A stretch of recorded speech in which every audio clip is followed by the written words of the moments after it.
வணக்கம் குழந்தைகளா. இன்று நாம் தமிழ் வகுப்பில் பார்க்க இருக்கும் பகுதி 4ஆம் வகுப்பு 2ஆம் பருவம் முதல் பாடம் காவல்காரர் என்ற பாடத்தை இன்று நாம் பார்க்க இருக்கின்றோம்.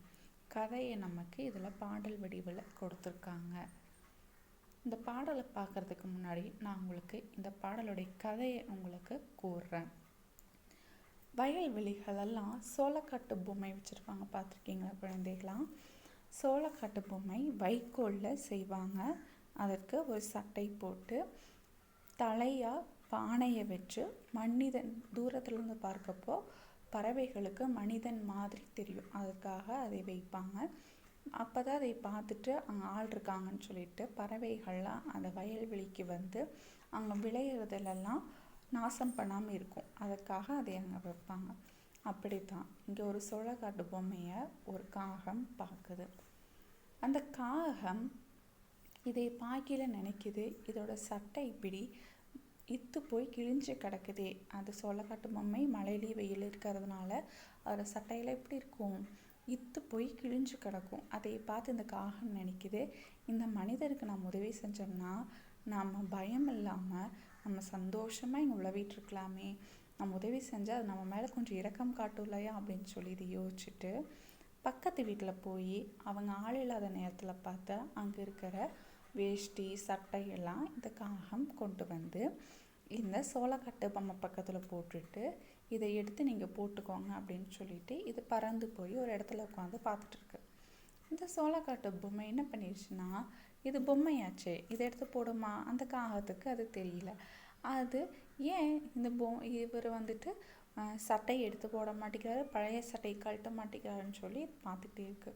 கொஞ்சம் நேரம் கழித்து இந்த காகம் அதுக்கிட்ட வந்து உற்று பார்க்குது.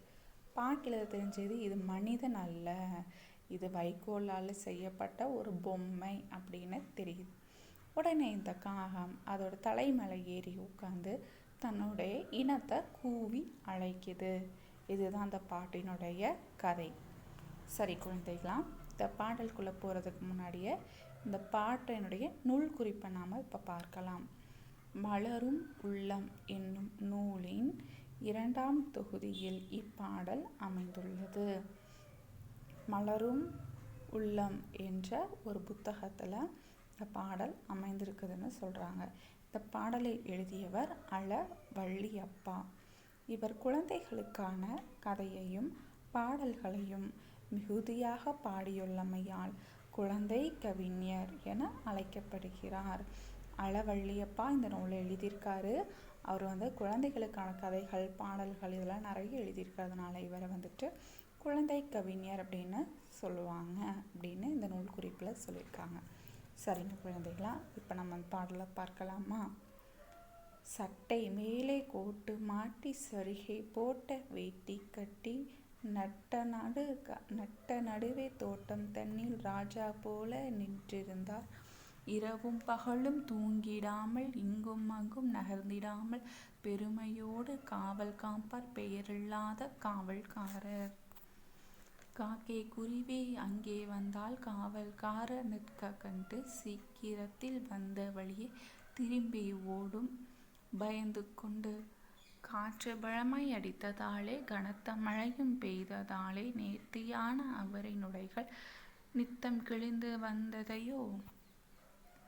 இதனை கண்ட காகம் ஒன்று இந்த சமயம் இவருக்கு நாமும் உதவி செய்தால் பயமில்லாமல் உழவலாமே என்று கருதி அருகிலுள்ள வீட்டிற்குள்ளே யாருமில்லா வேலை சென்று கருப்பு கோட்டு வெள்ளை சட்டை கட்டி கொள்ள சரிகை வேட்டி எடுத்து வந்து காவல்காரர் இருக்கும் இடத்தில் போட்டு விட்டே உடுத்தி கொள்வீர் என்று சொல்லி ஒதுங்கி நின்று பார்த்ததங்கே.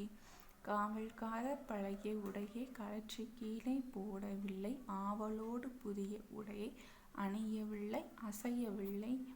உடனே காகம் அருகில் சென்றே உற்று நன்றாய் பார்த்த பின்னர் அடடே, இந்த காவல்காரர் யாரோ என்று நினைத்திருந்தேன். வைக்கோல் மேலே துணியை சுற்றி வைத்திருக்கும் பொம்மை என்று இக்கணத்தே நண்பர் அறிய எடுத்து சொல்வேன் என்று கூறி காவல் காக்கும் பொம்மை தலையில் காலை வைத்து நின்று கொண்டு கூவி அழைத்த பறவையையும் கூட செய்து விட்டதங்கே.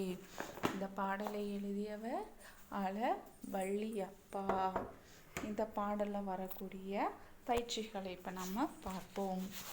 மேகங்களுக்கு பொருத்தமான மழைத்துளிகளை இணைக்க. இந்த மேகங்களில் பாருங்கள் நிறைய வார்த்தைகள் கொடுத்துருக்காங்க. நீர்த்துளிகள்லையும் நிறைய வார்த்தைகள் கொடுத்துருக்காங்க.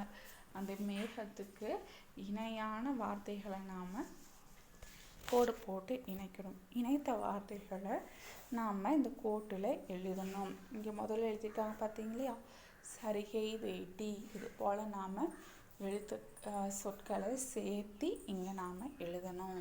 இந்த பாடலை வீட்டில் பாருங்க குழந்தைகளா. இந்த பயிற்சிகளையும் வீட்டில் செஞ்சு பாருங்கள். அடுத்த வகுப்பில் வேறொரு பகுதியை காணலாம். நன்றி.